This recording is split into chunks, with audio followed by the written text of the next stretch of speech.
We're gonna call it order. Again? Again, yeah. Was the curator. On March 28, 2025, Governor Healy signed into law Great guy. 862, an act relative And. to setting certain COVID-19 measures Please take care of it. adopted during the state of emergency, Okay. which includes a 2-year extension of the option of public bodies to hold remote meetings by suspending certain provisions of the open meeting law, general law, chapter 38, subsection 18 to 25.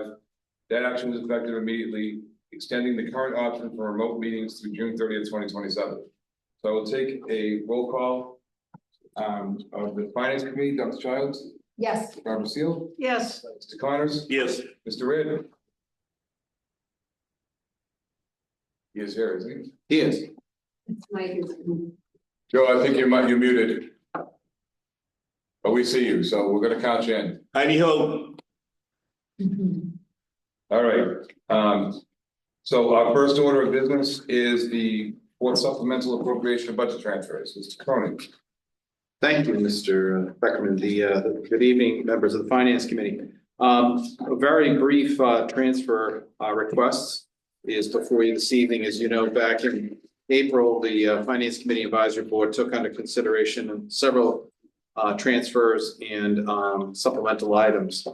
This evening, we're requesting your assistance with approving a single item for, I should say, a single department item on behalf of the schools. Back in April, the schools requested line item transfers totaling, let's see real quick, approximately $55,000. The request was put in error. The amount of money that was coming from accounts and to accounts were physically backwards, and that was realized after your board meeting. So this evening, the schools have updated their request, and that $55,000 is now $160,000. I have that correct. The $160,000 is coming from the various line items that you see on the transfer form that Bill has brought up on the screen. $30,000 from professional salaries, $10,000 from the food service professional salaries, $10,000 from classrooms professional salaries, $30,000 from district-wide equipment, $20,000 from other instructional equipment, $20,000 from grounds maintenance professional salaries, $20,000 from building maintenance professional salaries, and finally $20,000 from building leadership clerical salaries. This total will be moved into the following 4 accounts: $20,000 for employee separation costs, $30,000 for utilities for heat, $70,000 for building maintenance, and $40,000 for contract services. So this will undo the work that was done previously and clean up the schools accounts for the remainder of fiscal year 25. That department item is the exclusive and only item the commissioners approved last evening, and that is before you this evening. Thank you. Thank you, sir. Any discussion or any motion to approve or to recommend to the full committee the fourth budget adjustment? So moved. Seconded. Motion and second. Any further discussion? Seeing none. All in favor, Mr. Connors? Yes. Dr. Childs? Yes. Ms. Seal? Yes. Mr. Reardon?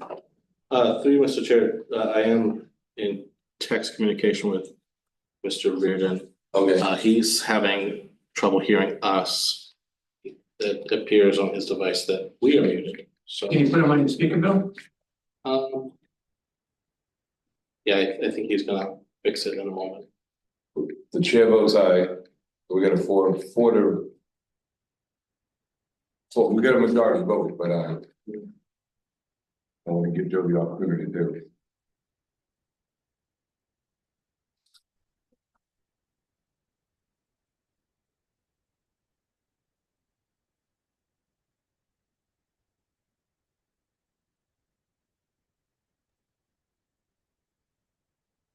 Bill, how about now? Can you hear us? You there, Joe?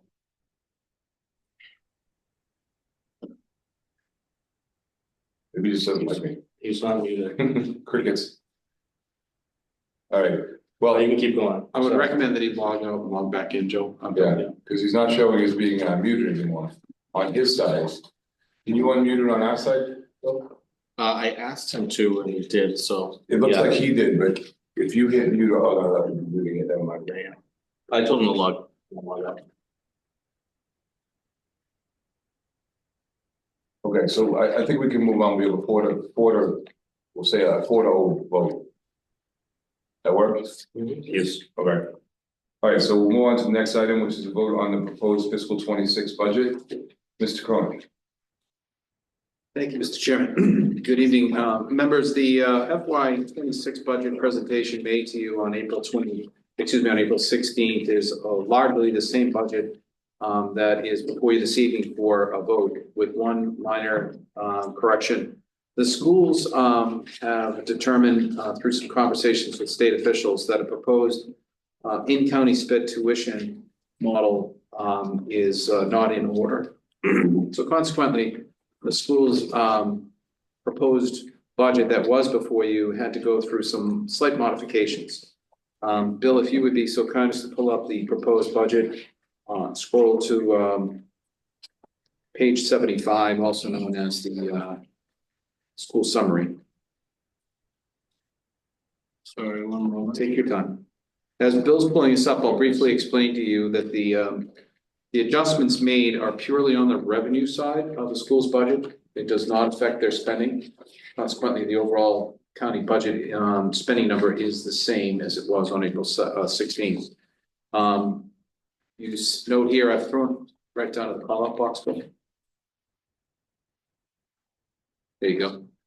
So in this space, you'll see line 40.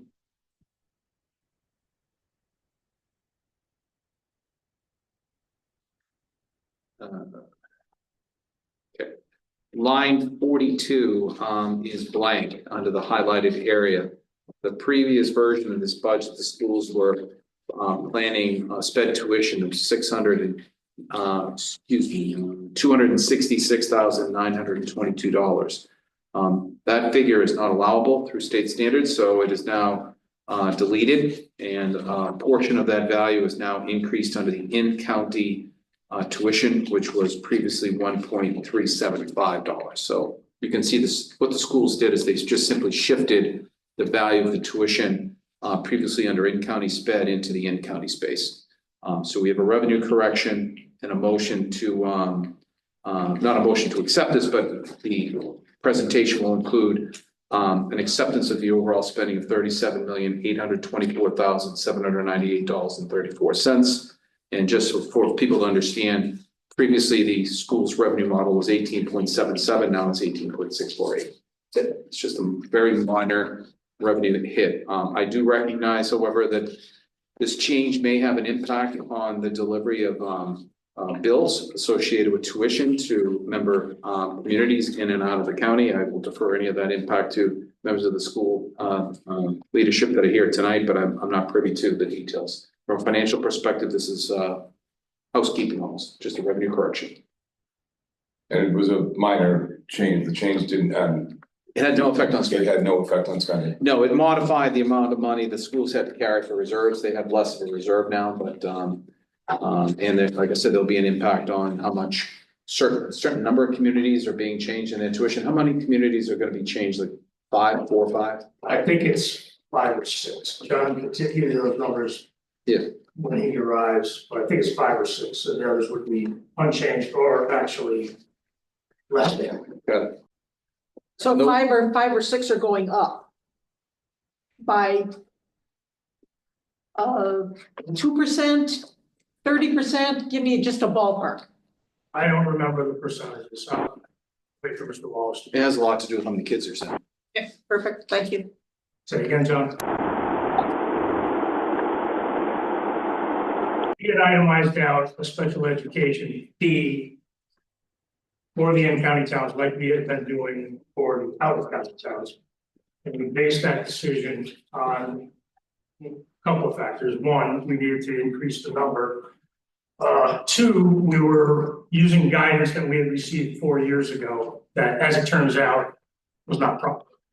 So we consulted with the state, we made the corrections, and moving forward, we think this is a model that everybody will be able to live with. We're hoping everybody will be able to live with. When you say it was not proper 4 years ago, was it proper at that time, or there's been a change that now makes it improper? The guidance we were operating from, Eric, indicated that we could charge in-county special ed, itemized in-county special ed the way we had out of county. what we were told by the state is we needed to follow a more regional school model, in which case those monies are embedded in the regular tuition number for everybody. Okay. Does that make sense? Yep. Okay. Thank you. Yep. Any questions on the Aggie? Any questions on the Mr. budget? Chair, through you, I do understand the schools might be prepared to make a presentation relative to the budget. Yeah, John's coming for the second meeting. So we will be prepared to go into this in much more detail at 6 o'clock. You may elect to hold your vote until Yeah. such time. It's up to you. Yeah, we'll hold off voting on the Aggie part of the budget till the Well, the Aggie- or offering our recommendation until the. Yeah, the Aggie budget is integral to the 37.8. So I can go, if it's just a matter of a couple of questions, I can go get him downstairs. Are there any questions from this committee? Make it neat. I have no problem with this. I just wonder why the state is saying, don't separate it out. It seems like it's more information and more transparent than, I'm not questioning you guys, it's just, it seems odd to me. It seems odd to me too. Okay. Well, I think it's the, Let's it's get the, them, yeah, Yeah. please, this make is, it neat, clean it's it up. because, yeah, So it's we can because act. the Aggie is governed by a master general Right. law statute that is specific to regional vocational schools. And that is very clear, and that's not any different. That was the statute before the budget was submitted, it's a statute currently, and this was, I think it was submitted in error, actually. Yeah. And it has to be fixed. I wonder if it has to do with the way that it assesses to the individual cities and towns. Like rather than having two separate amounts, it might have to be assessed in two different amounts. They just jam it all into one for in county versus out of county. I don't know. Maybe it has something to do with that. Remember, because the cities and towns already fund the county government through Right. our assessments. So rather than having it separated, they put it all into one line Yeah. to be assessed out. You know, at the board meeting, we're gonna have, one of our board members actually knows this law very, very well. Because he worked with it for years, and that's, the board member from Quincy knows this law, so, you know, he does know that law. Sure. Mhm. Let's see what Mr. Wallace has to say about that particular, we can take a vote to our recommendation. Mhm.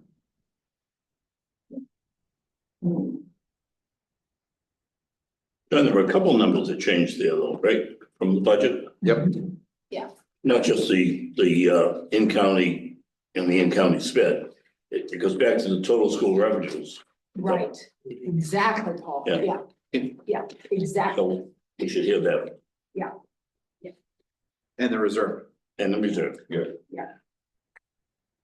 mean, the total reduction, Paul, from the last version to what you see today is 266,922. Mhm. That's what they were planning for the in-county sped. That's gone. And from what I understand, what the school did is they took most of it out of the in-county tuition piece. That went up by about just over $150,000, but under 150. So the other delta is coming from somewhere. I'm sure he can address it. So they didn't just simply take the 266,000 off that line and add it into the income? No, It wasn't. No, it's not that No. simple. Okay. That's where I was getting. a little- most of it, yes. Yeah. I guess that's the question. Why did it change? What was the actual thing? Remember, most of cities and towns. While we're waiting, voted their budgets. I will tell you, I added a page, Bill, if you could scroll down just a little bit on the copy that you will see. I added information that had not been previously put into the document, right? Keep going, Bill. Lines 61, 62, 63, and 65. These are updated figures, Paul, that are not in the April 16th number. They're just showing the estimated revenue and the budget request, a production of reserve or surplus from the schools. Mhm. That number was higher back on April 16th. It is now 209. And in addition, the schools are setting aside $555,000 You have a PowerPoint presentation as part of your packet. I expect the business manager at some point will deliver the details of how they plan to spend that $500,000 on capital as well. So that's the new data. We'll plug it into the original budget, the final budget when it's voted. John's here. Hi, John. Thank you. Thank you for joining us. Sure. Question on the in-county sped, the change. Yeah. In your revenue. Can you just explain that a little bit? It sounds like it was 266,000 was in the in-county sped number. We wiped that out and incorporated most of it to the in-county number, but not all of it. So what's the difference? The difference is 129,000 or 140,000. I didn't think we were gonna talk about the difference between the two budgets. I thought we'd talk about the current budget. So we took it out, like you said, we added it to the other one. There are 26 towns that were, cities and towns that were affected because they were 26 people sent us. 6 of them were slightly worse and 20 of them were better. The worst one that was worse was Randolph because they didn't have any special education students, but they were only $4,000 worse. So the worst that anybody was of those 6 towns was $4,000 extra. Everybody else had some amount of savings, in some cases, you know, savings that were $10,000 or more. Because the difference was, like I said, $120,000 or $140,000 was the difference between those two. So I guess the question maybe I'm missing the point of this is that if the original assessment was 266,000, why did it change? Is the question. Some of it was incorporated into the 1.5 million that's updated, right? Not all of it. No, not all of them. We So what decided was that the we- original, like the original assessment was based on something different than the new assessment? No, well, the original assessment was based on an actual charge for an actual number of special education students. When we were told that that wasn't the way Desi thought we should do it, we removed that. And we decided we wanted to increase base tuition, but we had to figure out how much do we want to increase base tuition. If we increase base tuition by another $1,000, which would have been a $1,500 increase from the prior year, that would have pretty much matched the $200,000 that we just lost by not charging special education. Okay. But we decided we didn't want to do that. We didn't want to increase tuition by that much in 1 year. So we decided we would instead increase it by 500 and lower our expected surplus. So was the 300 decision something. based on that? It wasn't based on a change in the enrollment. No. Okay, that's where I thought it was a change in the enrollment, that was the difference. Okay, I think I follow what you're saying now. Paul, do you have some additional questions? Anybody have any additional questions for John at this point? No? All right. Can Joe hear us now, Bill? Yes. Okay. Joe, do you have any questions? No, I'm good, thank you. Okay, then I will take a motion to recommend the fiscal 26 budget. You want to make the motion? Yeah. Motion to approve the FY 2026 Norfolk County budget in the amount of $37,824,798.34. Second, Motion and a second. Any further discussion? Seeing none, all in favor, Dr. Childs, Yes. Hill, Yes. Mr. Connors, Yes. Mr. Reardon, yes, and the chair votes yes. So we will be recommending to the full board both the supplemental and the fiscal 26 budget as presented tonight. All right, next item is topics that we did not reasonably anticipate. I don't believe we have any. Is there anything else, any other issues, any other conversations anybody wants to bring up tonight? No? No. Okay, Good. then I guess I take a motion to adjourn the finance committee. So moved. Motion and a Second. second. Any further discussion? Seeing none, all in favor, Dr. Childs. Aye. Ms. Steele, Aye. Mr. Connors. Mr. Ritt, aye. and the chair votes aye. Thank you, everyone. Boy, that was a quick meeting. Great, thank you.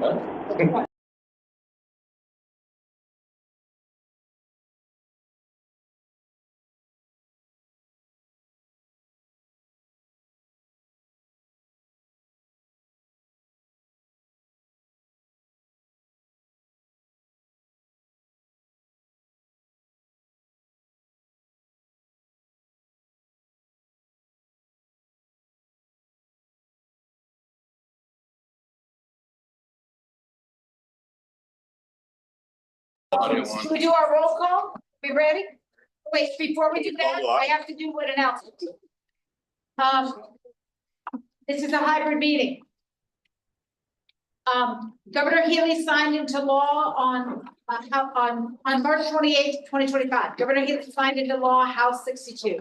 An act relative to extending certain COVID-19 measures adopted during the state of emergency, which includes a 2-year extension of the option for public bodies to hold remote meetings by suspending certain provisions of the open meeting law, general law, chapter 38, sections 18 through 25. That action was effective immediately, extending the current option for remote meetings through June 30th, 2027. Okay. Barbara, you ready? All right. Avon, Here. Bellingham, Braintree, Here. Brookline, Here. Canton, Cohasset, Dedham, Yeah. Dover, Foxborough, Here. Franklin, Here. Holbrook, Medfield, Here. Medway, Here. Millis, Milton, Here. Needham, Norfolk, Norwood, Plainville, Here. Quincy, Here. Randolph, Here. Sharon, Yes. Stoughton, Walpole, Wellesley, yes. Westwood, Weymouth, Rentham, 62.18. Great. We have a quorum. Mr. Polito, in honor of your special day, would you please lead us in the Pledge of Allegiance? I pledge allegiance to the flag. It's to the republic for which it stands, one nation under God, indivisible, liberty and justice for all. And now we need a rousing round of happy birthday. Mr. Polito. Happy birthday to you. Happy birthday to you. Happy birthday, dear Tom. Happy birthday to you. He had my birthday, thank you. So we had to go to Capital Grill last night instead. $350 later, Capital Grill. Oh, my goodness. The kids don't pay, you don't pay. Kids are always on the cut. That's true. Well, we're glad you're here. All right. We are gonna try to move our agenda forward here. Before we do start though, I do need to address the board got another letter from Register O'Donnell. And as you all received this letter, I will make my response to you, the board, as my only response to the letter. We do not need to belabor the contents of this letter, which is filled with unfounded and inaccurate information, and once again, personally attacks dedicated county staff, such as our highly respected county director, our principled and committed county commissioners, and volunteers on this board, including yours truly. This letter is out of order in tonight's meeting, and I will not waste your valuable time on it. Additionally, it is wholly inappropriate for letters with these very personal attacks to be sent to all of you repeatedly. And I apologize, not for him, but on behalf of, as chairman of the board, that you are getting these letters. Thank you very much for not inundating my inbox. Thank you. Mr. Dumas. Were we supposed to have received this letter? Yes, I think most everybody received this letter. Yeah. Came by email the other day. Yeah, and you did not, Paul, did you not get it? No, I don't believe I did. Okay, all right, we can certainly share a copy. Stop, Okay, thank you. Yes, If I may, just one question, is Please. it one of April 17th? this is the one that is dated May 12th. Well, no, I don't have them. You haven't gotten that one yet, it's in the mail. Yeah. I was gonna give them my 17th, but. Okay, I get 2 copies right after the email, so I'll give you my. all right, thank you, yeah, I don't think, Paul didn't get one, that'd be great, thank you so much, Tom, okay. Okay, we are gonna move on to the first order of business, which is the FY 25 core supplemental appropriation and transfers.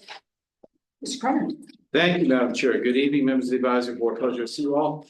Very briefly, as Bill pulls the form up on the screen, the county commissioners voted yesterday to favorably endorse the transfer request of the Norfolk County Agricultural High School totaling $160,000. We'll talk about that briefly in just a minute. Please note the transfer shows a proposed area above it supplementing the registry to the tune of $154,840. The register had submitted a a new supplemental request, very similar to the one you had previously heard from back in April, but was not acted upon. This particular item, due to lack of funding, was also not acted upon by the commissioners yesterday. Consequently, it is not before you this evening for action. Regarding the proposed $160,000 transfer, which is shown in black, I wanted to briefly explain to the commission, to the advisory board what this is doing. Back in April, you approved a $55,000 transfer for the schools. The next day, the schools contacted us and said, oops, sorry, there was a Scribner's error. The money that we were moving it from and to were backwards. So we are here today to undo that and present an updated transfer with additional funds from the schools. I will speak to them. If you have any detailed questions about the meaning of these, I encourage you to address them to the school's management leadership team that's here this evening. But briefly, as you can see on the sheet, from a variety of different accounts, including teacher professional salaries, service professional salaries, teacher professional salaries, district-wide equipment, instructional equipment, ground maintenance salaries, building management salaries, and leadership clerical salaries. A total of $160,000 will move from those various accounts into employee separation accounts for $20,000. Excuse me, utilities account for heating at $30,000, $70,000 for building maintenance, and then finally $40,000 for contract services. This is all FY25 transfer / end of year cleanup on behalf of the agricultural high school. Thank you, Madam Chair. Thank you. Does anyone from the schools want to add anything to this? No. Okay, all right. Okay, will you report on the finance committee? Yes, finance committee met tonight and we agreed to recommend these transfers to the advisory board. Okay, And I'm sorry. I was gonna make a motion, but Okay. We've got a question? Yes, it's, I can have a problem with the schools, but they're staying within a budget, it's one account to another account, so I'm not questioning this. The money school one, but they're staying, the bottom line staying within the whole budget, so it's not even to me. But just on the registry of deeds, it's, wants to come on a mandating, is that the issue we're in court over, the mandating funding issue? Yes. Okay, he wants to take 154 out of the really mandate funding and move it to these accounts, is that the issue we're over right now? Yes. So the other issue about that is, how is he gonna be paying it, if these accounts a deficit now? How is he gonna pay the bills from not in the year?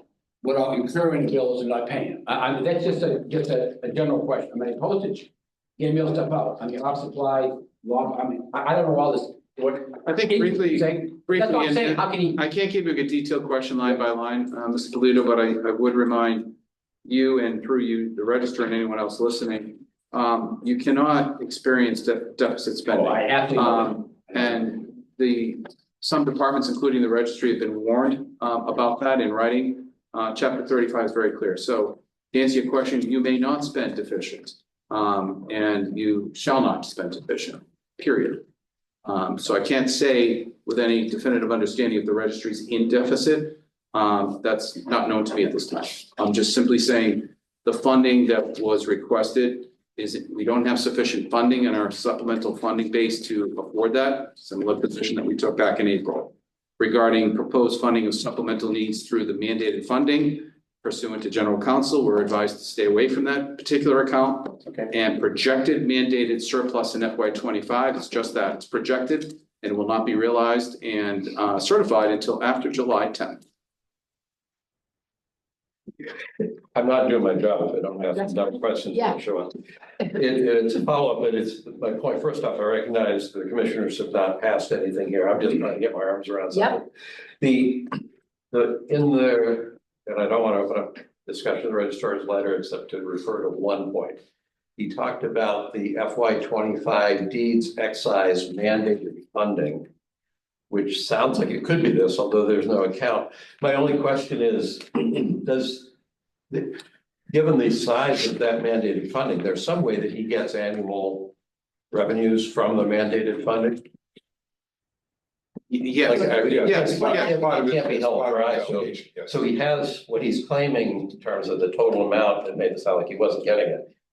He does have at least some significant. It's money that hasn't been realized yet until after the close of the books. So it's not available to him yet, okay. This is money that's building up this year, it's excess. Deed registry excess funds that are building up right now. Yeah. But until the close of the books, it's not realized as actual money. So it's a practice, he's trying he doesn't actually have that. No, access he's to that requesting to FY26. use money that has not been booked yet. I'm just trying to That's- figure out yeah. how this works, that's It all. would be similar for like the weights and measurements department. Right. Collected $20 and they wanted to use it tomorrow, they can't until the end of the fiscal year. Same idea. Another question?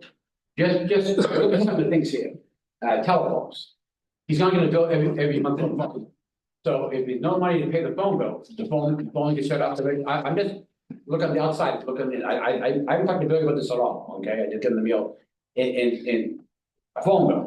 So if you don't money, he's gonna accrue phone bills from now to the end of the year, we all know that. So if you can't pay the phone bill, there's no money, what happens, he's not gonna shut it off, so now you get a bill for 4 or 5 months, if that's what he owes, I don't know. And now, how's the bill gonna be taken care of? And is he doing it, maybe the phone's on illegally then, I would imagine in circumstances like the one you just described, Mr. Polito, it's probably very similar to what happens in Dedham. When costs are incurred that are part of obligations beyond your ability to pay, and then the following year, you account for those as unpaid bills. They do. So, They do, and in your example, I would say that's the remedy to that question. Yeah, we have, If I it mean, were to I mean, occur. next week, we have about $100,000 out there in unpaid bills. Most of it's from attorney bill. Yeah. And they put lawsuits and going on, say, it came in too late for the fiscal year. And a lot of it's some attorney bill, but there are like $20 bills for paper, whatever that was, I'm saying. So he can, the phone won't be shut off, he can keep going. If that's a normal office stuff.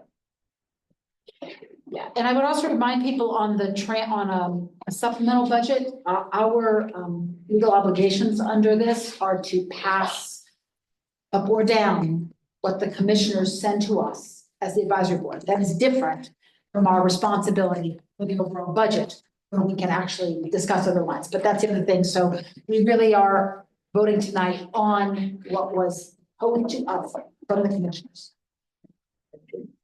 Yes. Just a brief question, Yes. can someone just explain to me?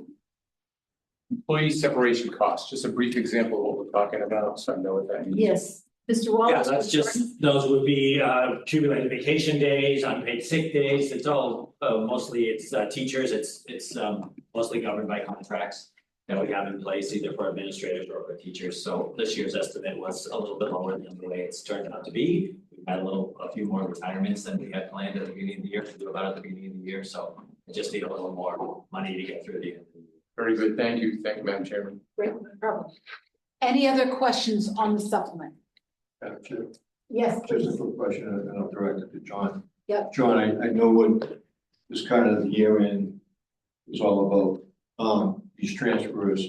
I'm encouraged in some way that some of the money that's available is actually in personal services. I haven't found that to be something typically that occurs, usually you need money in those lines, so would those be occurrences where you've had budgeted a certain amount of money and then based on the hiring process, someone actually came in at a lower salary to. Yeah, that's for the most part. I mean, teachers, what happens is that, of course, as you know, they plan column moves which don't happen. Yeah. And we budget in a worst case scenario when we put our budget together. But in other cases, they would be open positions. This year, we had several transfers from within. We had several promotions from within. A mechanic was formerly a maintenance person, and the maintenance person was formerly a custodian, and replaced him as custodian. So all of those things accrue to the benefit of the school. So we had extra money in a bunch of salary accounts, probably still more money in the salary accounts. I'm just dealing with what's available right now. Okay. And then the sums of money that you're looking to supplement utilities, heat utilities and things like that is again, is that a product of cost of energy? It's a little bit of product of cost of energy. It's a little bit of the winter that we had. Winter that we had was what I would call eventful, in that we used a lot of salt. We had a cold stretch, and then we had some stormy stretches. So just the winter that we had contributed, but I think part of it is expense. I mean, we're trying to make our buildings more efficient, but this was a eventful winter. Just kind of lead into another question. Is there any current analysis as to what the solar on the roofs is doing in terms of, say, cost savings? Yeah, I report that every year to the trustees. I don't have it here and I don't know the number, but I do continue an analysis that I think you started where I take every bill that we get from Kearsarge, which is the solar company, we compare it, the savings that we're gonna get from Eversource, and we keep track of it all. So that is coming through. I don't know that it was as significant as we expected it to be. You know, we're obviously subject to the productivity of the solar panels, which is subject to what the weather is like, literally how cloudy it is. So it's in the I think in the $50,000 range, right, the savings that we get every year from solar. And we haven't changed our solar array for a few years. It's been up and running. I think the year I came in 2023, it was fully up and running, and since then we've had 24 and 25. So we started to have a few years. Could you share maybe your latest analysis on that? I think that'd be great. Okay. I guess my other question is just in terms of terminology. What is building maintenance? Building maintenance, that's contract services. Okay. Those are the various contractors. That could be plumbers, they could be electricians, you know, there's any number of service providers. And as much money as we put in that account, it seems like it always costs more than what we budget. We have an extraordinary line too, which we've used our extraordinary line. All of these accounts that you're funding 22 currently in a positive position, or any of them negative to this point? I think one of them is marginally negative, but the rest of them are just out of money, but in positive situations. Okay. And I guess my follow-up to that would be, I'm sorry, I'm asking a lot of questions. More than me, usually. I've been there. I think these are reasonable numbers to be going back and forth. I don't see anything that's like jumping out at me. I think respectfully, I think it's something that, I always thought when I brought it to this board and to the trustees, it was like, okay, guys, this is what it is. I can explain it. We either do it now or we do it later. I mean, you don't have much choice when it comes to cleaning some of these things up for your year-end close. So, I'm going to support it as it's presented. Thanks. Commissioner. Many, we've been here for many, many years, but just in case you didn't know, Rick Fitzpatrick, the advisory board member from Quincy, had John Wallace's job for many, many years. And in fact, he continues on in that capacity with Bristol Aggie. So if you didn't know that in advance, that's why he knows so much about this budget. And my questions again, aren't to pinpoint against anybody, it's just to draw information that makes certain things more clear. That's all. Great, thank you. Okay, any other questions on the supplement? Mr. Lewis. The red items were submitted by the registry, but not approved. Exactly. So those that does not come to us. We don't vote on those because we only vote on what the commissioners send us on the Okay, supplement. so who didn't approve I missed the last We meeting. did not approve those. Our board The did not, commissioners did not approve them. and that's a total of 154K Yep, change. yep, that's right. Thank you. Yep. Okay, other questions, points on the supplement? I have a question. Of course. Chair. Yep. Did the register come before you to talk about that budget face to face, John? Commissioner. So Yeah. if I may, very quickly, this is a supplemental request, Paul. And because it's a supplemental request, it has to come out of our budget. And how much we have left? 13,000. So we have 13,000 left, and he was asking for, what was it? 154. I can't afford it. We don't have that money. So that's a good part of the reason why we had to decline it. Okay, thanks, John. Great. All right. So, Madam Chair, I'll make a motion to Thank you. approve the fiscal year 2025 fourth supplemental budget transfer request in the amount of $160,000. Second. Thank you, Carl. All right, Barbara. Avon, Yes. Bellingham. One second. I'm sorry. Oh, sorry, Bill. Gotta get to that screen. You ready? Sorry, Okay, thank you. you all set? Yes, thank You got Avon's vote? Yes. Yes. Okay, Bellingham. Braintree, Aye. Brookline, Aye. Canton. Cohasset, Dedham, Yes. Dover. Foxborough, Yes. Franklin, Yes. Holbrook. Medfield, Aye. Medway, Yes. Millis. Milton, Yes. Needham. Norfolk. Norwood, Plainville, Yes. Quincy, Yes. Randolph, Yes. Sharon, Yes. Stoughton, Walpole. Wellesley votes yes. Westwood, Weymouth, and Rentham. That's unanimous. Thank you very much. Okay, we're moving on. We have a vote on the proposed FY 26 budget. And I'm gonna let, you wanna say anything about this? Let me start and then we'll turn it over to them if they want to. Yeah, okay. Perfect. We'll just start. Bill, if you'd be so kind as to pull up the proposed FY 26 budget. Members of the advisory board, a month ago, I presented a detailed FY 26 proposed budget to you, totaling $37,824,798.34. The model of this budget is unchanged from a spending perspective. However, since we met in April, the schools have informed us of a change in their revenue picture. And asked Bill, he's already way ahead of me. I believe it's page 75 of the budget. I wanted to briefly explain what this change was. Again, this is on the revenue side only. Does not affect the spending number I just gave you. Around the time we were meeting, the schools had proposed funding in-county special educational tuition totaling $266,922. That proposed. What page did you say? I have it as 75. You can also view it up here, Tom. We're talking about Richard Dees. I 75 is the Richard Dees. Oh, I beg your pardon. So view it up here if you'd like. Okay, 79, okay, thank you. So the proposed funding model that would put that amount into special educational costs for in-county students was deemed out of order effectively by DESE. They said, no, you can't do that. So schools had to retreat and they proposed a revised revenue picture that moves, I believe it's over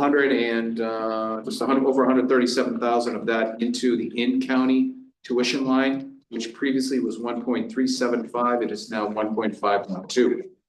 The balance comes from a proposed surplus that the schools were going to have. But overall, their total revenue picture was modified from 18.77 million down to 18.648. Again, I want to emphasize this is revenue, not spending. So the total spending number that I presented to you in April is unchanged. If anyone has any questions relative to this one and only change, I refer to the schools, which I know are also angling, Madam Chair, to do a presentation to your board. Thank you. Yes, exactly. Okay, all right. I think we should go ahead and have the schools do their presentation next about explaining this. Okay. Who's doing that? John and I, do you want us to sit back here or would you like? Well, what's easier for you guys? Does it feel? I'd like to next. Yeah, that's fine. That would make the screen a little better. Connecting people to the screen. Yeah. I always wanted to sit next to. Right here. All right. You're gonna vote. We're gonna move on, but we gotta move on. We're going nowhere. This is your last chance. All right, so we were asked to do a presentation of the current budget for the school. We could talk, or I could speak to a change from the prior budget that was contained in the budget that was presented to you guys in April, but I'm just gonna talk at first for the question period about where we are right now. This budget was approved just last week by our trustees.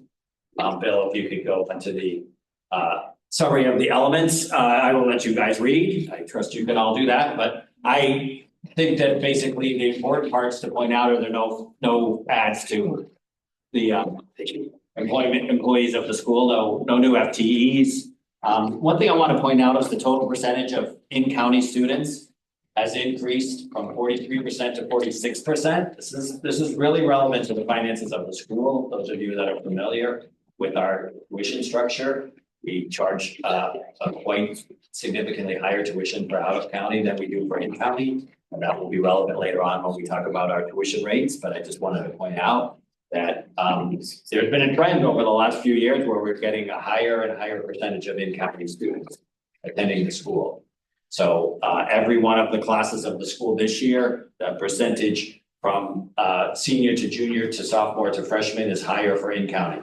In every one of those, in every one of those grades. And in our budget for next year, we're predicting about 50-50 in-county and out-of-county student mix.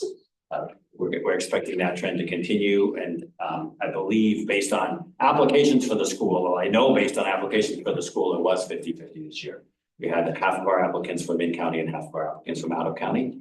The only other thing I want to point out is that we are still in negotiations with two of our unions, one union that represents teachers and one union that represents basically everybody else in the school that's not an administrator. So there is some uncertainty to this. We have made an estimate of cost of living and included that in our budget, but we don't know where we will end up at the end of negotiations. We actually feel pretty comfortable with our cost of living estimate that's included in the budget, but there may be other areas, less significant areas where there may be more spending that's reflected here. But we did this budget the way we were instructed to, which was to make an estimate of where you end up with cost of living. And then, you know, when the chips are finally, well, the chips will fall where they will when you're done with your negotiations, which should be in a couple of months probably from now, then we'll revisit the budget and see how that fits into what you have here. But I just wanted to point that out to you guys. Bill, if you want to go to the next page,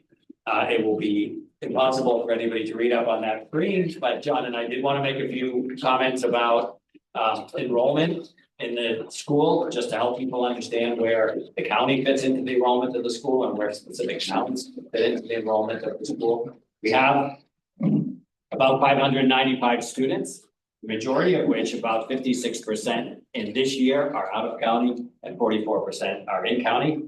We are servicing currently 26 of the 28 Norfolk County cities and towns. The Norfolk County cities and towns that send at least 15 kids to the school: Bellingham, Braintree, Dedham, Franklin, Randolph, Walpole, Weymouth, and Quincy. So those are the big supporters of the school or users of the school in county. Out of county, there are 55 communities out of county that send kids to the school. It's the highest number, well, since I've been here, and I believe that we've ever experienced. So 55 individual cities and towns that send at least one student to the school that are not in Norfolk County. The biggest participants in the school from out of Norfolk County, those that send that same number, 15, Boston, Brockton, Holliston, Pembroke, Sutton, Uxbridge, and Whitney. So those are supporting communities that are sending significant number of students to the school. Are there questions at the end of the budget or during that page? Let's let John Okay, finish okay. this, and then we'll do some questions. Yeah. Yep. Thank you. Bill, if you go to the next page, this is just a summary of where we are. I'd like to use this page to talk a little bit about revenue, because the next page would be a comparison of expenses between this year and next, and the year that we're in and the budgeted year, FY25 and FY26. So here, if you look on the left-hand side, you'll see a representation of our budgeted revenues for the school. You can see it's $18.7 million, or 18.6 rounded, which John Cronin referred to. If you go down on the left-hand side, you'll see that our planned surplus is now $209,000. Bill, can you make that bigger? There you go, and then slide it up a little bit so these guys can see a little bit more up there. You know, you can, so you see the surplus down in the lower left, at the bottom of the left. There you go. You see the $209,000 there at the bottom. So that's our planned surplus. We had a planned surplus of $338,000, as John Cronin referenced. We had to change our revenue estimate, and we decided to lower our planned surplus from 339 to this 209 number. The interesting thing is the components that make up the revenue of the school. The school's revenue is $18 million. Out of the principal contributor to the revenue of the school is out-of-county tuition. Out-of-county tuition is $9.8 million. So that's 53% of the revenue of the school comes from out-of-county tuition. And 87% of the tuition revenue of the school comes from out-of-county. So out-of-county cities and towns contribute 87% of the tuition revenue of the school and over 50% of the total revenue of the school. The next most important contributor to revenue of the school is the county. The county provides $4.6 million to the school, and that's 25% of our revenue. So 50+% in out of county, 25% from county. The next big contributor is the state of Massachusetts. They give us $1.9 million, which is 10%, and then we eventually get to in-county cities and towns, which provide $1.5 million or 8% of the revenue of the school, or 13% of the tuition revenue of the school comes from in-county cities and towns. And then the remainder is just the various other revenues that the school directly earns. And that's how we get to our $18.6 million. We'll talk about expenses on the next page. If Bill would like to, would be kind enough to spin to the comparison of expenses. So we want to talk about what's changed in the expenses of the school. Bill is going to get me to the bottom there where I can show you the total increase in expenses. He's so close to getting there. I'm gonna buy you guys a new laptop too. You want a laptop too? So okay, so there was it. That was it. If you guys want to look at the page in front of you, at the bottom on the right, you'll see that the total of expenses of the school are increasing 2.5%. So I think that's something that we can be very proud of, that our expense increase is only 2.5% from one year to the next, considering that we are abiding by cost of living increases, step increases, grade increases from all of our employees. So there you go, Bill, that is good. That's good where you have it right there. So you see the top of expense line, we have 3.8% growth in our personnel costs. Below, you'll see what I call the discretionary costs, which are contractual supplies, obligations and equipment. That is flat from year to year. That's no expense growth in that. And then the last group is the indirect expenses and the debt service. And we're fortunate that that is going up only 1.2%. So for the whole school, our expenses are increasing 2.5%. Very low growth in expenses. I think if we looked at cities and towns, school budgets, I don't think we'd find too many that were 2.5% or less. And didn't have, and you know, that's really a result of no discretionary growth in the discretionary areas. Well, if we go to the tuition detail, which is, you know, super relevant to everybody here. This is our current, as John indicated, we've gone through two iterations now of tuition, but this is where we are with tuition right now. The things I'd like to point out is we have 596 students. One of the ways we could drive tuition costs down is to have more students, but we're kind of constrained. We feel like we're constrained currently by the physical plant that we have here, particularly our cafeteria. So we look at 596 or 600 as the maximum number of students that the school could service under its current capital configuration. So we won't be changing that. We don't have intentions of changing that going forward. If you go down the left-hand side to where the green is, you'll see that our proposed budget is a proposal to increase the in-county cities and towns tuition from $4,500 to $5,500. Rounded, it's about $994 increase. That's 22.1%. If you go down a little further, you'll see that out-of-county tuition is now $29,241. You'll see that. Point of order. Yes, Charlie, yes. My screen's not changing when you're saying you're looking at different, I'm still looking at the same screen. I don't know if Okay. everyone else on the meeting has the same thing. Okay, thank you, Charlie. Bill? Hold on just one second, Charlie. We're just gonna try to get Bill to see if he can help you with that. through the chair, Counselor, you might wanna sign out and sign back in. But can you see it moving? Wanna do this? Can you see the screen move? No? Nope. Yeah, I think you might be best if you signed out and signed back in. Is Mike, you're also on. Are you having the same problem Charlie's having? No, all set on my end. You can see it. Okay. Charlie, do you mind signing out and signing back in? Let's see if that'll work for you.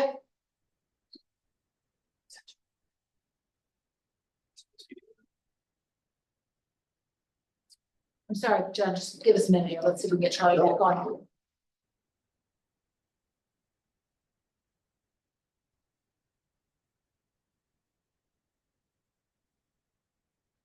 You see him there? He's still on.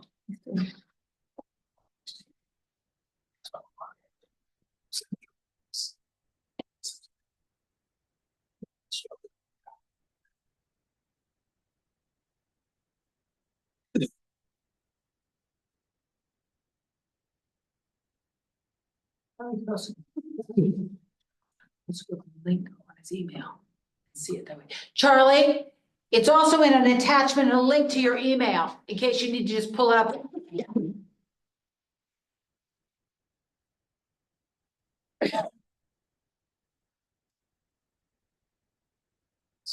All right, here we go. Let's try again.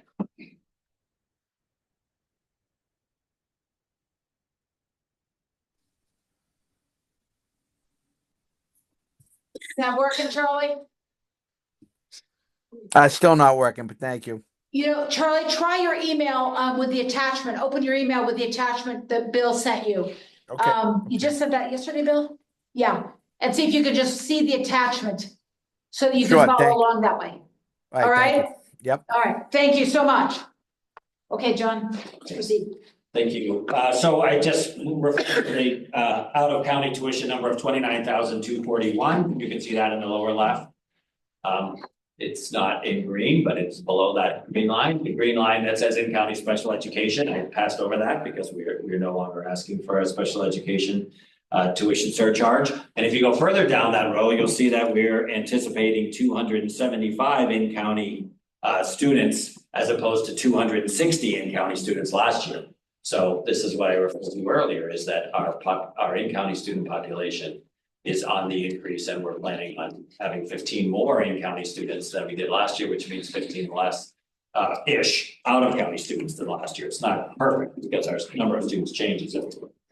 The last thing I wanted to point out in this tuition page before we got to capital, will be brief, is in the lower right hand, one of the benefits of our interaction with DESE as it related to tuition for special education students was that we have reached an agreement with them about how we might calculate in-county tuition, maximum rate that we could charge for in-county tuition. And as of the budget that we have in front of us for FY26, the calculated rate would be around $7,500. So the maximum rate that we can charge for in-county tuition is $7,500. That will change every year based on the factor of what it costs to educate students and what the state's approved rate is. But we have a method to do that, and every year we intend to figure out what is calculated. The last page, which can be really brief, is just a detail of what we're going to spend our capital on. Again, this capital is coming from the school's capital reserves that we've built up from prior year surpluses. There are years when we have been given a capital allocation from the county. This is not, FY26 is not at least starting out to be one of those years. So you can see, while the capital needs that we've identified are great, in addition to a couple of building needs, just the building maintenance needs that we have are over $7 million. And we've just picked a handful of those that represent projects we intend to tackle in the FY26 that represent about $550,000. That is it. Okay. Madam Chair, if I could interrupt a quick remark. Yes, please. Members of the advisory board, as Mr. Walsh just indicated, the capital considerations page is inclusive of funding from the schools in FY '26. As I mentioned in my presentation in April, it is too early to determine if the county will be putting forth an FY '26 capital budget. We'll be speaking with you about that in September, once the close of FY '25 is realized and any surplus above baseline revenues are realized. In the event that we do have a capital budget, this number would be 4 to 5, so the schools would be able to participate as well. So too early to tell, but we'll talk about it in September. Thank you. Okay, Mr. Polito, question. How do you, enroll students? From the county, I mean, how, do they apply, is there a certain number of takes to meet the budget, or you know what I'm saying? You get, I don't know this year, for the students you have in county, do you cap it at that amount, and the rest get on a wait list, or that's who we all who apply? I just don't know how to. Do you wanna? Yeah, it's a blind admissions process, which means that every student who applies, whether they're from in or out of county, comes into us without any identification. So we don't know where the kid lives. We don't know if the kid is on an ed plan or not. And then after we tabulate the scores on a 100-point rubric, the kids who are at the top of the list get letters of acceptance, and everybody else afterwards gets on a wait list. And as kids decide to come, we enroll them. If kids drop out for one reason or another, we move kids on the wait list. But we never look at the kid's town of origin as a criteria by which they're admitted to the school. Another question? How many students apply in county that are going, I mean, you know, you had 270 kids coming in, from the Norfolk area this year. How many really applied? Do you know that? I don't know the in versus out split. We had close to 500 admission or applications in total. I can give you the. Yeah, I believe it was close to 50. Oh, yeah. So, yeah, so there were about 250 kids that applied from in county roughly, and we've accepted 160 kids, so about 80 of those kids that applied from in county, because our freshman class is about 50-50, so it's about 80 in and 80 out. We've got 160 right now. My question, about the out of county, how do you, have you had any problems about the money from these towns? How do you bill them up front of the year? I mean, quarterly, or monthly, how do you bill all these? I mean, if you do it monthly, it's a nightmare. I mean, that's out of county, I wouldn't bill these people monthly. Yeah, we bill. We bill out of county, we bill out of county twice a year. We bill them after we do our assessment, our SIMS data collection in October. That's when we bill them, and then we bill them in the spring. We have been wonderfully supported by out of county cities and towns. We have not had any significant problems since I've been here in collecting. We've had one or two even questions about rates. We do sometimes have students move in the middle of the year. We have to prorate bills, and we have to get that through the county, but through the cities and towns. But we've been wonderfully supported by cities and towns. We've received basically no pushback from. That's the comment I was going to make, piggybacking on John's comments. We've had questions over the years, but never real pushback. The in-county people all be bused. Right, is that correct? In-county. We offer busing for all in-county students, yes. They pay? Great. Okay. Now, the other district, the parents get a drive in, or they're sick stops along the way. The out-of-county cities and towns are responsible for transporting students here. What we offer out-of-county cities and towns is the ability to use our buses inside Norfolk County if they can take their students to one of our bus stops. We will finish that trip for them. So if you are from you're from Brockton and you get yourself across into Norfolk County and to one of our bus stops in time, then you're welcome to get on one of our buses and we'll complete that transportation for you. We also facilitate cities and towns that are located near each other to pool together to get their students here to school. So our transportation manager, who's also our dean of students, Dawn Karen, she works with cities and towns and helps facilitate them pooling their resources so they can get one van from 3-4 towns so that they could economically get their students here to the school. But we don't have any financial responsibility for students, out of county students finding their way to the school. I'm on the board of the school committee, and we have last 4 years, we have 550 kids applying. We only have 250 spots. So I mean, the type of schools, you know, we have here is the same nationwide. I mean, we're getting more and more kids apply every year. Go to school like over there in like Fort Hills. I mean, one of those schools on the trade. That's where they come from. I'm saying so every year it's gonna get worse and worse and worse. I mean, it's good for us to come in. But more kids gonna apply this year because we're going with it now. 550 kids apply last 4 years each year, only 250 spots. Great. All right, let me give Commissioner and then I'm gonna go to Paul. If I may, just to share some positive news, we had Senator Feeney address an organization at Blunt in Canton, talked about blind admission, vocational ed. They're under the radar, they're on the radar. There's really a concern and an awareness that this is the way to go. And he said, you know, without making promises, there's going to be action in the upcoming years to get more seats at our different schools, because that's the issue. There's just a great interest. We need more seats. How we're going to do that, we're going to see. At least there's an awareness right now. So, and we don't want the lottery either.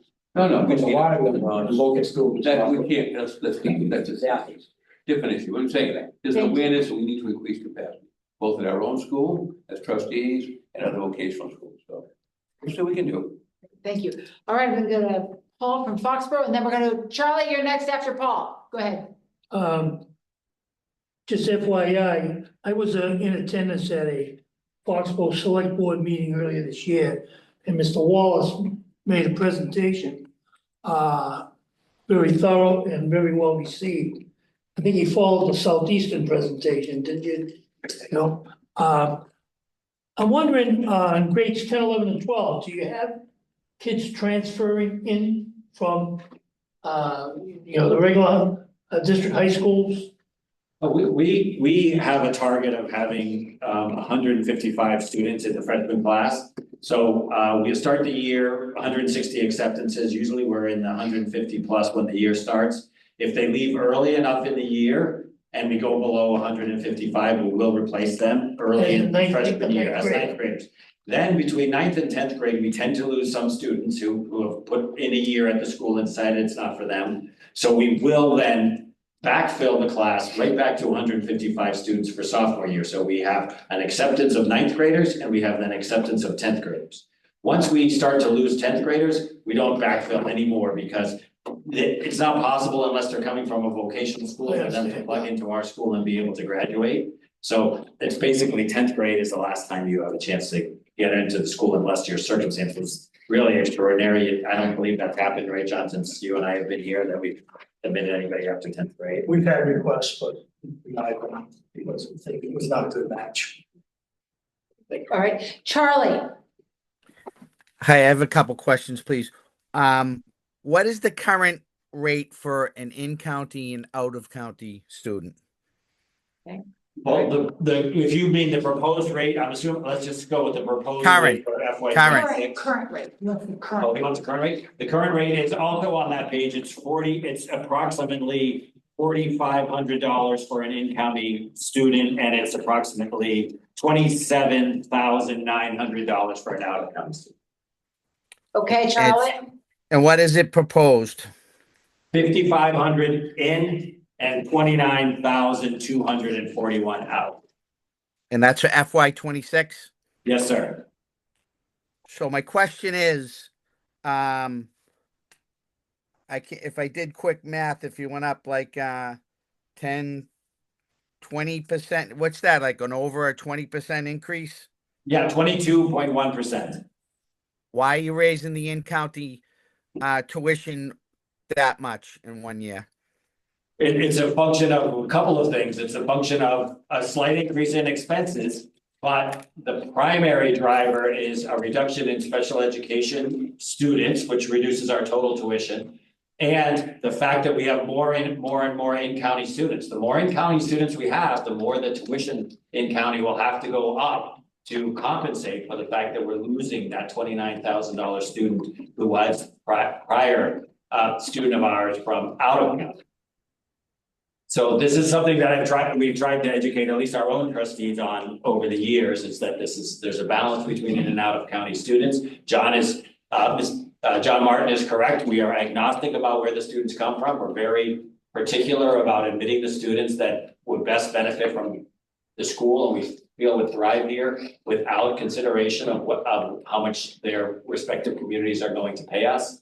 So it's all of those things together, in addition, Charlie, to a desire to have a slight amount of surplus, right? If we could have tuition at 4,500, or we could have tuition at 5,000, but we would have no surplus. We'd be running the school at a deficit, which we don't feel is responsible. So that was a decision that we made to increase our in-county tuition by $1,000 to provide for all those things I just discussed. So I have a follow-up questions, please. So every year, the number of students that are in county, and every year the number of students that are out of county changes. It's not something new. It happens all the time. But now you're going up 22% this year. Are you telling me in the past when it's changed, you've made drastic increases to in-county tuition as well? When you say in the past, are you talking about John and I in the last few years or prior administrations? So I don't recall in-county tuition going up 22% from one year to the next. I think your memory is good, Charlie. For 10 years, there was no increase in the in-county tuition effectively. That was a period immediately before John Martin and I joined the school. The school had been in a deficit position for probably 4 or 5 years prior to that. And John and I didn't feel like that was a responsible way to continue. So we increased the tuition significantly. Our first full year here, the first time we determined tuition. Since then, the increases have been relatively modest, $500 or less per student. But this year, because of those factors I mentioned, we decided that the prudent thing to do would be to do this 22% increase. Mm-hmm. Last thing. So Braintree schools, we're talking about closing elementary schools. We're in such bad shape financially. We did a debt exclusion that passed, and we're still discussing closing schools. So it's very tough situation for Braintree. And for just to raise the cost of in-county students, that's a big deal to us. And to go up 22%, I don't think you might think that's the right thing to do. I don't think it's the right thing to do, to go up 22% to our cities and towns that make up Norfolk County. That's a big increase to the cities and towns in Norfolk County. It's a big increase to Braintree in light of where we are financially. So I don't support this. And one final note, I hope when you were talking about cost of living increases for collective bargaining, I hope we're not going to have the same situation we had last time when we're trying to give the Norfolk County the employees and the teachers at the Norfolk County Agricultural more than we're giving everybody else in the county. I think that's going to be problematic again, and I'm not going to support that again either. Thank you. Thanks, Charlie. Okay. Other comments? Gus? I'm looking at the $500,000 in capital and a $7 million wish list, and I don't know whether to feel good about that. So I've got a couple questions for you on that. The list, the $7 million list, I'm assuming from year to year, that's like 90% stable or something. Things don't come off, you don't get a brand new list. So this is kind of your ongoing list. It struck me that with $500,000, I'm looking at the $2 million roof and the $1.5 million windows. I said, well, at that rate, you'd never have a year that would give you enough money to do that. Do you, I'm not concerned about what we have here, but in your management of that, you program those things out to where, well, here's what we wish, here's what we need to do. And here's the priorities over time for when we think we need to have them done by. So like I'm looking right now saying, well, that could be 14 years of capital expenditure. And by that time, you'll have another list at least this big.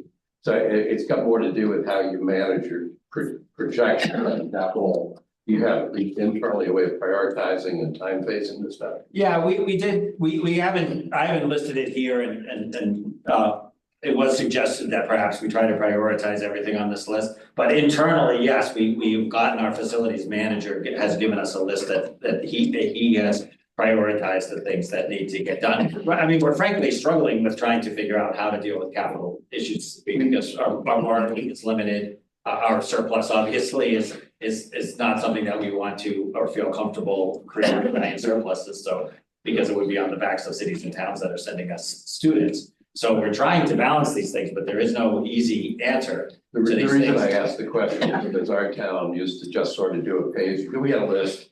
And well, how much was left over after we took care of all the expenses, and this was the amount that we go to cap, that was the last decision made. Yeah. And I was looking at what was at the bottom of the can, after you'd done everything else. Sure. And then we did a comprehensive assessment of the maintenance needs of our town.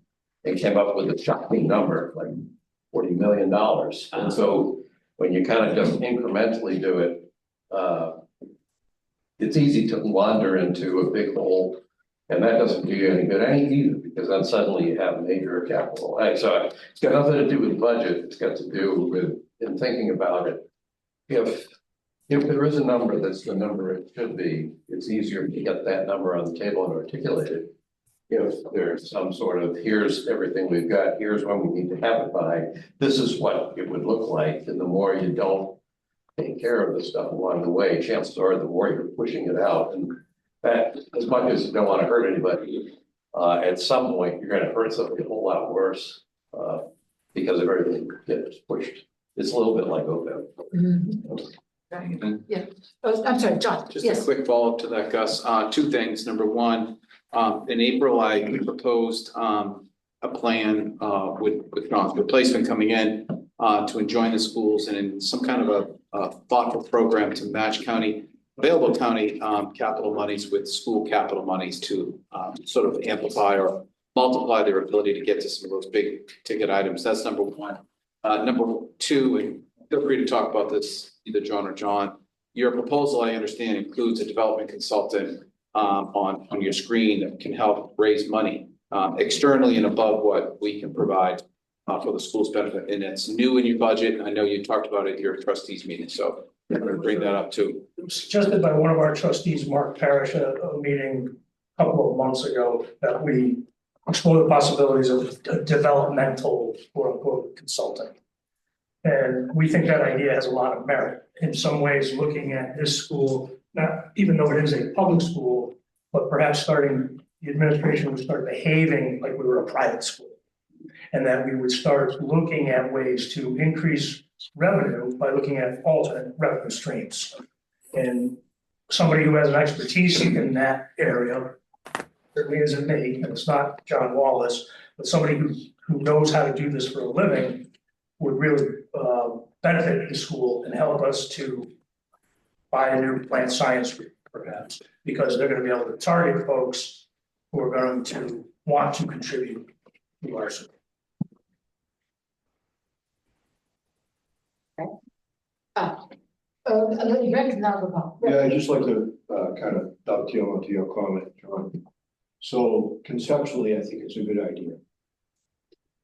I would ask you as an administration and as a school, when you were to design scope or what direction we want the individual to go at these, do you kind of have laid out what your priorities would be in terms of if we get an influx of X number of dollars, kind of to your point? I would think that consultant would want to know what people he needs to get in front of based on what your needs are. Yep. So is that going to be part of the development of the position? Not to use the word development, but is that going to kind of be the way they will design this with this individual? It's an excellent point, Rick, and yes, the short answer to your question is yes. Okay. We've talked internally an awful lot about the alumni, for example, and right. And we know some of those folks have deep pockets, but I don't know who they are. He doesn't know who they are. Yeah. But we got to find somebody who can determine what that list of people looks like, how deep their pockets are, and say, these are the 3 things we would prioritize. Right. Would you That's a contribute? fundraising activity. Right. Would you contribute money to fix this? Okay. Would you contribute money to replace that? It's part of the process. Okay. And again, not to point at myself, but I'm doing some of that work at Bristol. And it's more in the world of grants, not so much private foundations and endowments. And what I have found to be most challenging, I have an opportunity to look at the grant funding, is there's more and more of that money becoming less eligible to our age, to Bristol age, the vocational. It's more directed to, I'm going to use the term low income communities. So, you know, I think, you know, kind of going in that direction that doesn't really steer to the federal state monies, because that's their focus. Yeah, we're not eligible for most of that money. Right. And the money that we are eligible for wouldn't fund any of these things, right? I'm gonna recognize, Paul Yorgis to the board. Hi, everybody. I am Paul Yorgis. I have the privilege of being the chair of the board of trustees here at the school. And I first want to share with you that we had a discussion with State Senator Paul Feeney, and as a result of that discussion, there is a new mark in the state budget of $100,000 to replace one of the greenhouses, which is in desperate need of replacement. Actually, all of them are in need of repair, but we selected the one that was largest in the worst condition. In addition to that, we have been in touch with both United States senators, and we do have an application, knowing full well that the federal government's ability to keep commitments at this point in time is unknown, but we have made a request through the two senators, and I had a discussion with one of the staff members earlier this week, and it is still in the hopper, and that was for $3.4 million for the plant science building. So I don't want to make a commitment that we're getting the money, but I think it's important for you to know that we are attempting to look to other sources. The other thing I want to share with you is our superintendent has decided to retire, which I'm pleased for him. I'm sorry he's leaving the school, but we have selected a individual earlier today, and we'll be going through some contract negotiations. But I wanted you to be aware that we do have a finalist, and we look forward to moving forward and continuing to work with you in a very positive way. Thank you, Beth. Thank you, Paul. Yeah. Yes, didn't you submit a grant proposal too? Yeah, put one in. You did put one in, 2 right? years now. Yeah. 2 years, we're waiting. On federal A side. federal side, okay, all right. Congressionally directed. Okay, congressional directions funding, but there's no movement on that. Yeah. Good luck this year. What, I'm sorry, say? Good luck this year. Okay, it's not, okay, all right. Okay, that was, but for the school, you did it for the school, right? Correct. Yeah, okay. All right, okay, I'm sorry, Rick, yes. I'm not in competition with you with questions, but, John, I was pleased to see that you were able to obtain some sort of, ruling by, I think it was Desi giving you this number of, 21,693 as a state approved rate. Yep. I can tell you how struggling that was back several years ago. Yep. No one touched that. Desi didn't want to touch it, legislature didn't want to touch it, as there was a definition, and I'm referring to the law that allows the county to charge in-county tuition.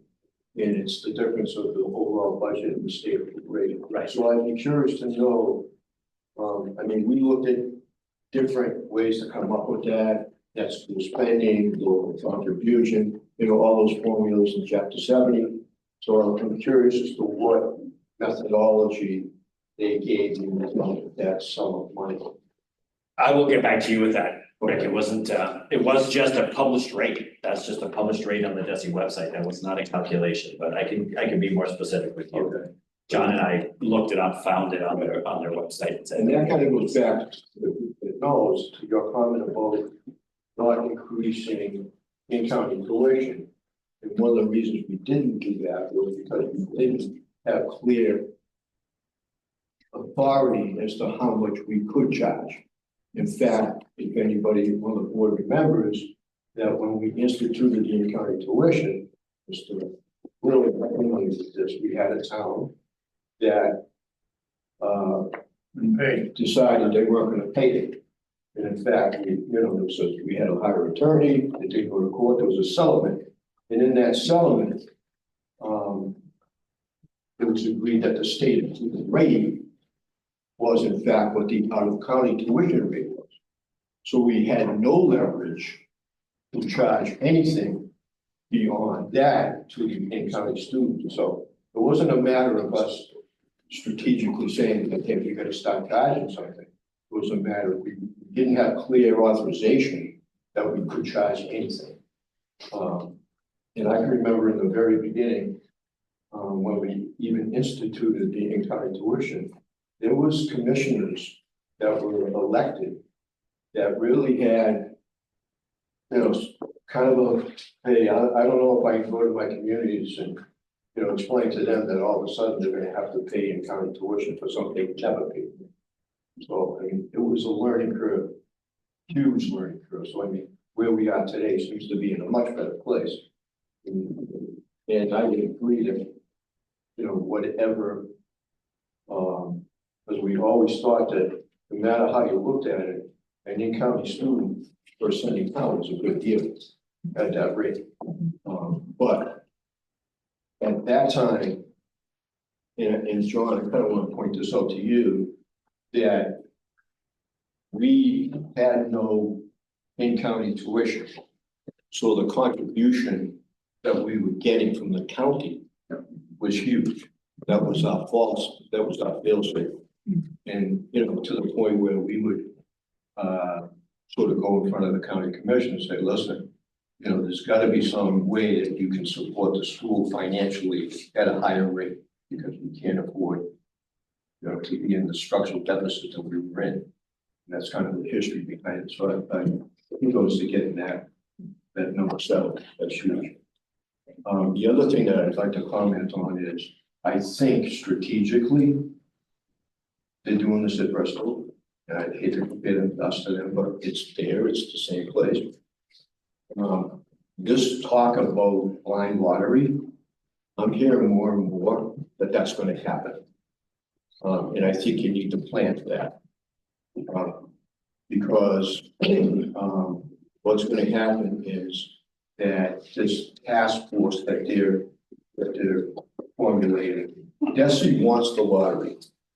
They want it, they're kicking the can down the road. They kind of switch gears here to make it a political thing. And we all know what can happen when it becomes political. So I think there should be some thought about what the consequences of that would be. Not to say that you have to engage in something, but at least put it on the back burner. We have a new superintendent though. It's not being fair. These are topics that are beyond the range of the budget here. If I could bring us back to what we're doing, the vote in the budget. The whole idea of what you say, what I say, we could argue this all night. Well, we can go all night if you want. I hear we're not gonna get it, you're gonna hear we are gonna get it. We have a new superintendent coming in. I would think the trustees work with the new superintendent. Are we looking at a plan? They'll develop a plan. I think they need to work on their own and give the guy a chance. He just got the vote today. It's not being a John, he's going out the door, or anybody to say, well, you're getting a plan. Give us time. We have a new superintendent. Your words are well taken. I understand that. But I've been at MSAC conferences. I've heard Representative Scanlon, who said, we're gonna have a committee. We're gonna set a task force. So you hear one thing, right? You know how it is. Then you go to somebody else, you hear another thing. You go, this is all over the place. To me, Madam Chair, if I could, I'd like to kind of move the question and get the budget done, please. We're getting kind of off the track. Thank you very much for bringing that up. Gus? This is not a political, this is a math question. I couldn't help but notice that the 29,241 total costs in the box equals the 29,241 out of county tuition, so I'm assuming then, I just don't know how it works, the out of county tuition is a straight function of the average cost per student in the school, that's how they get. Absolutely, that's all Okay. I'll offer us to charge the full cost of education. Okay, thank you. Great, okay. Any other questions about this aspect of the budget? I do think, Commissioner, I'm so glad you brought that up. We'll move right on. I just think we are identifying a risk to the budget, a risk to the future budget, and that's just important. Financial risk, yeah. Okay, But in part, if you heard our superintendent, he did say that we use a blind admission. yeah, So, I absolutely, mean, absolutely. we use a absolutely. blind admission Yep. criteria. Yep. Yeah, right, absolutely. And I just, before we end this, I just want to recognize your service here, Mr. Martin. Thank you as the superintendent of the academy.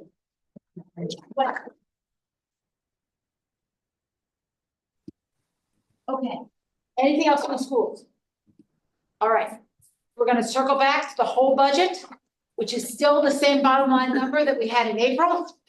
And any comments or discussion about that? Yes, Mr. Davis. Unless I'm missing something, I didn't see any number for legal bills. in The budget.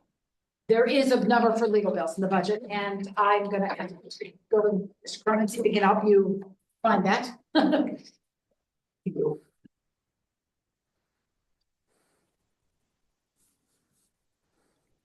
I have a follow-up on that Legal. number.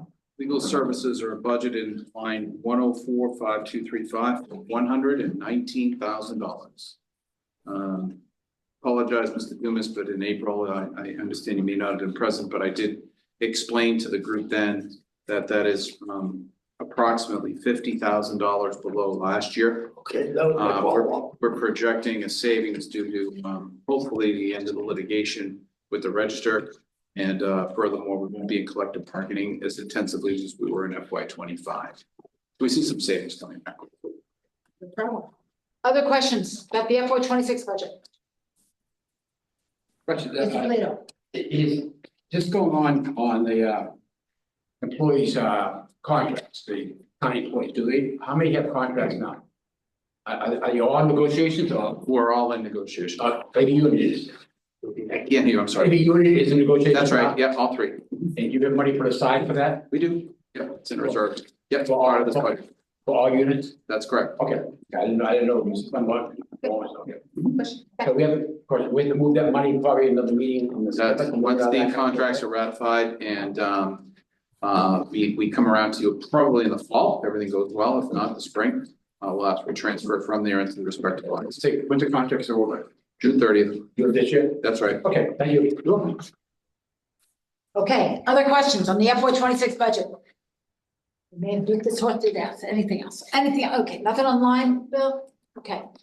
All right, okay, I am ready. FinCom, would you like to give us the bottom line? Very quick, we met tonight and we voted unanimously to recommend the budget as presented. It's simple. Okay, well, you can make a So motion. I will make the motion to approve the fiscal year 2026 Norfolk County budget in the amount of $37,824,798.34. A second? Second. Thank you. Okay, I think we have to vote this, Barbara. Excuse me, Avon, Aye. Bellingham, Braintree, Aye. Brookline, Aye. Hampton, Cohasset, Dedham, Aye. Dover, Foxborough, Franklin, Yes. Holbrook, Medfield, Aye. Medway, Yes. Millis, Milton, Yes. Needham, Norfolk, Norwood, Plainville, Yes. Quincy, Yes. Randolph. Yes. Sharon, Yes. Stoughton, Walpole, Wellesley votes yes. Westwood, Weymouth, Rentham. That is 62.18 unanimous. Thank you very much, Phil. Okay, budget passes. Thank you very much, Commissioners, for getting to us. All right, okay. We are gonna go through the next items pretty quickly, I think, gentlemen, ladies. Do I have a motion to approve the minutes of the meeting of Wednesday, the 16th? So moved. Second? Second, thank you. All in favor, Barbara? Thought I was done. Okay, gotta keep All moving. ready? Avon, Aye. Bellingham, Braintree, Aye. Brookline. Yeah, aye. Canton, Cohasset, Dedham, Aye. Dover, Foxborough, Foxborough abstains, I was absent. Franklin, Yes. Holbrook, Medfield, Aye. Medway, Abstain. Millis, Milton, Yes. Needham, Norfolk, Norwood, Plainville, Yes. Quincy, Yes. Randolph. Yes. Sharon, Yes. Stoughton, Walpole, Wellesley, yes. Westwood, Weymouth, Rentham. That's, Should be the same. bear with me here. Oh, no, they went some sections. The extensions, that's 58.65 yes and 3.53 abstaining. Great, thank you very much. The minutes pass. Okay, one last order of business before I finish my last meeting, Chair, is the bylaws were last reviewed back in 2018. And for this board. And there are some housekeeping things that just need to be done on those, updated. There's just some things that are just gray. Just we should look at them periodically. And I wanted to propose that we actually have a bylaw review committee to just get that work done and bring the renewed bylaws back to the board for review. Does anybody have any thoughts about that? Preferences, disagreements? This is a hot topic. Bylaws are always such an interesting conversation. Hearing no discussion.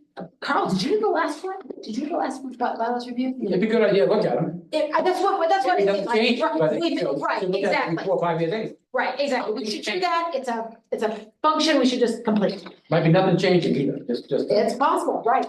So, we have talked about that, Eric and I, and we wanted to make a suggestion for that. Yes.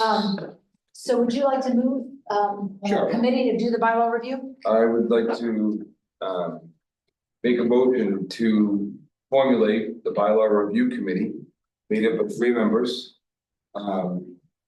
If they will serve, Dr. Childs from Brookline as the chair, Mr. Padula from Franklin, and Mr. Murphy from Medfield.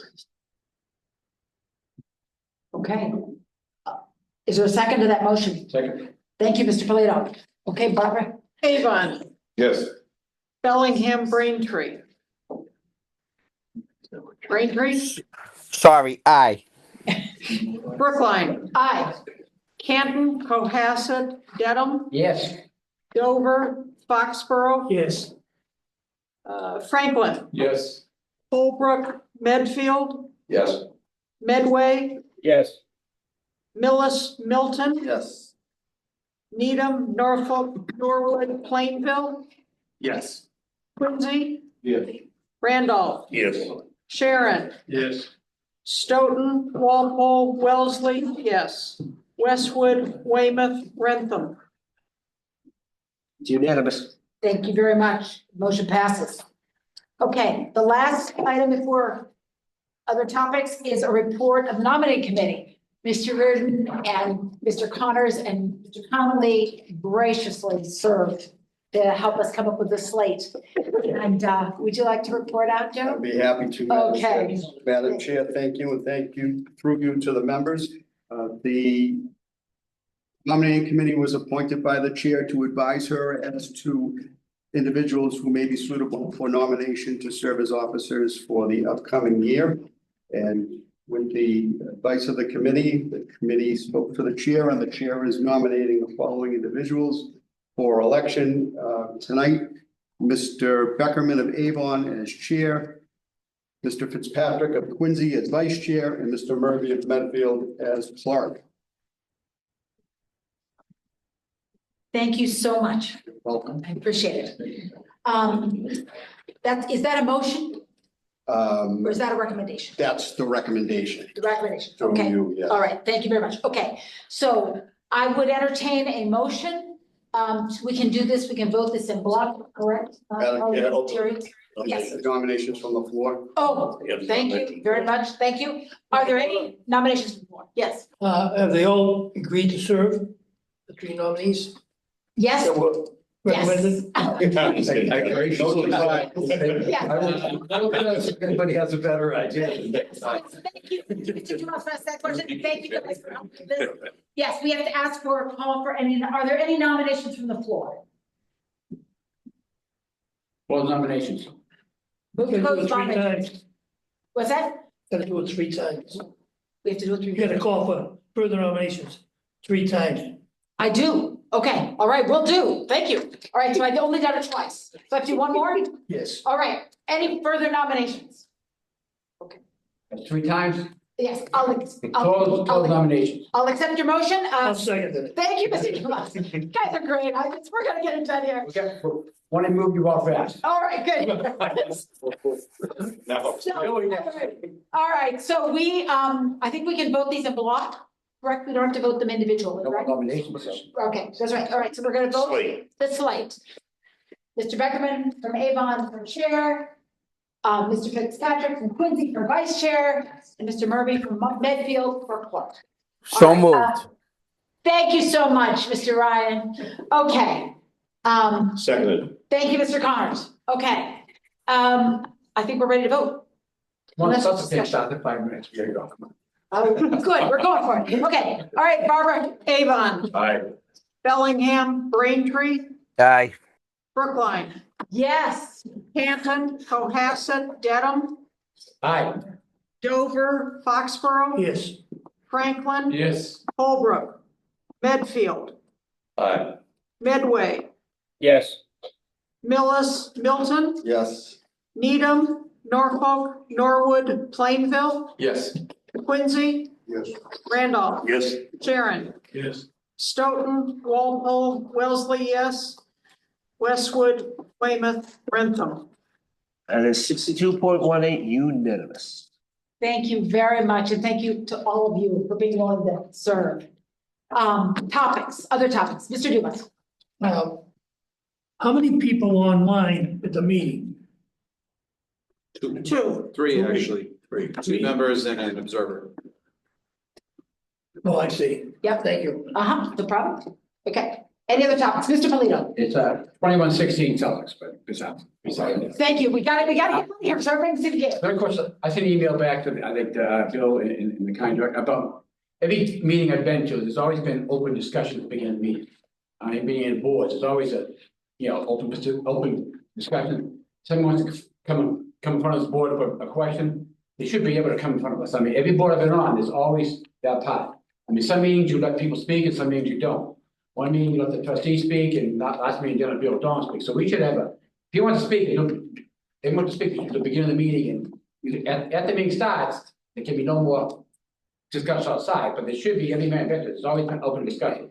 Sometimes there's nobody here at all, but they get the privilege to talk. That's all. Well, I think if there's. It's a new chairman, it's a new chairman's issue. I was just gonna say, it's probably new chairman, and obviously there'd have to be a policy around public comment. Yeah. I would say there are differences in this board from many other boards, such as community board, a select board or a school committee, because we actually do represent the towns at this board, and everybody on this board is hopefully is bringing to bear what's happening in our communities. So I think it is a different situation, and we do have public comment annually at the budget, which is our primary responsibility, which is to pass that, to get that budget. By the time it's already, they get 3 or 5 minutes and that's it, they shut up at that. I think And that's that. if the board or the new chairman may want to do something about public comment policy, but it's a very different issue, yes. Thank you.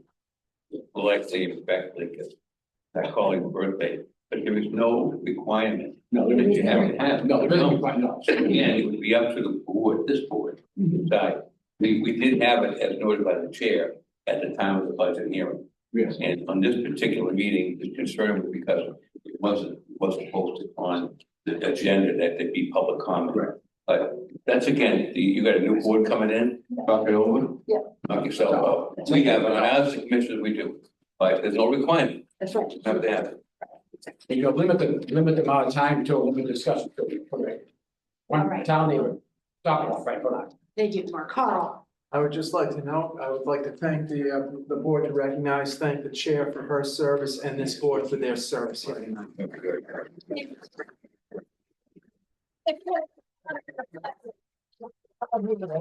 It's great. I'm glad she just didn't hurt me when she strong-minded me to take that. Okay, I think we're ready for a motion to adjourn. Motion. Thank you. Second one's fun. We have to get to the game, everybody. Okay, all right. Do we have Barbara? I think we gotta do this. Yeah. Unanimous. Right? Sounds good to me. Avon, Aye. Bellingham, Braintree, Aye. Brookline, Aye. Canton, Cohasset, Dedham, Yes. Dover, Foxborough, Aye. Franklin, Yes. Holbrook, Medfield, Aye. Medway, Yes. Millis, Milton, Yes. Needham, Norfolk, Norwood, Plainville, Yes. Quincy, Randolph. Did we get a yes from Randolph? Yes. Oh, I'm sorry, I didn't hear it. Sharon, Sharon? Yes. Thank you. Stoughton, Walpole, Wellesley, yes. Westwood, Weymouth, Rentham. That's unanimous. Thank you very much. We're adjourned.